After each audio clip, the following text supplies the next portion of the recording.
सकाळीच मस्त असं एक गोड असं डाळिंब कट केलं आणि दूध वेदून आणि मी खाल्ली. आणि सध्या की असं प्रेग्नेन्सीचे आमचं चालू आहे डिलिव्हरीची तयारी. थोडेसे बाळाचे कपडे धुवून घेतले, कारण स्वच्छ गरम पाण्याने धुवूनच घेतले. अगोदर वाळत घातले कारण पावसाळ्याचा वेळ आहे.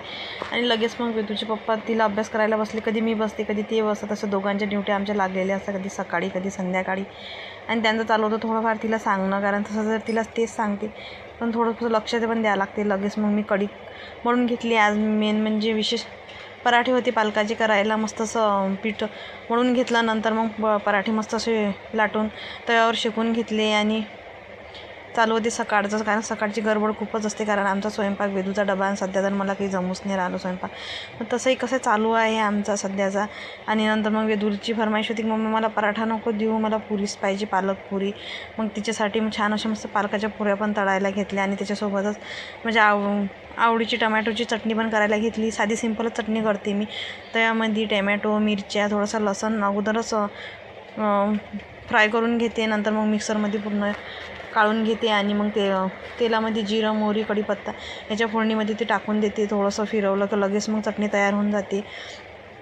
आणि टमॅटोचा कलर तर खूपच छान वाटत होता. आणि नंतर मग लगेच चटणी पण बनवून घेतली होती.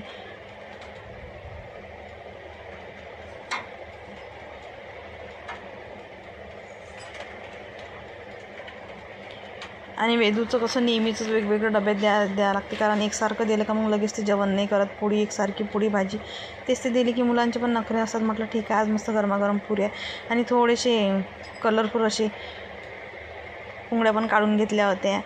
आणि जेवायला छान वाटते. दही पण आणलं होतं सोबत अहोंनी. म्हटलं त्यांना कसं थोडंसं तिखट जमत नाही, मग मला तरी चालून जाते. मस्त मग ताट वाढलं.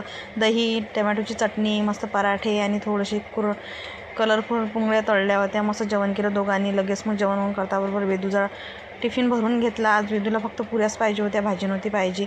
आणि तयारी करायच्या वक्ती आमच्या बाईची अशी काही नखरे चालू असतात, तिला सगळं तिच्या मनासारखं व्यवस्थितच पाहिजे. हे आयकाट काही व्यवस्थित होत नव्हतं. लगेच मग त्याचंच चालू होतं करणं. जीवार पण येत होती तिची. तिचे शाळेच्या वेळेस असंच चालू होते. संध्याकाळच्या वेळेस अहोंनी मस्त मूड चांगलं फ्रेश व्हायसाठी मग पार्कमध्ये घेऊन आले होते. वेदूला पण खेळायचं होतं. खूप दिवस झाले घरी काही एवढं खेळता नव्हतं येत पावसाच्यानं. मग पार्कमध्ये चालू होतं. थोडंसं पाऊस बंद होता तर संध्याकाळच्या वेळेस मस्त तिचं खेळणं चालू होतं. पण तिथं पण आमच्या बाईला तिचे पप्पाच पाहिजे होते.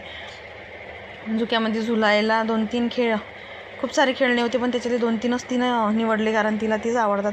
एक असं घसरगुंडीचं होतं, त्याच्यात खेळत होतं. आणि तेच पण पप्पाला घेऊन जायचं होतं.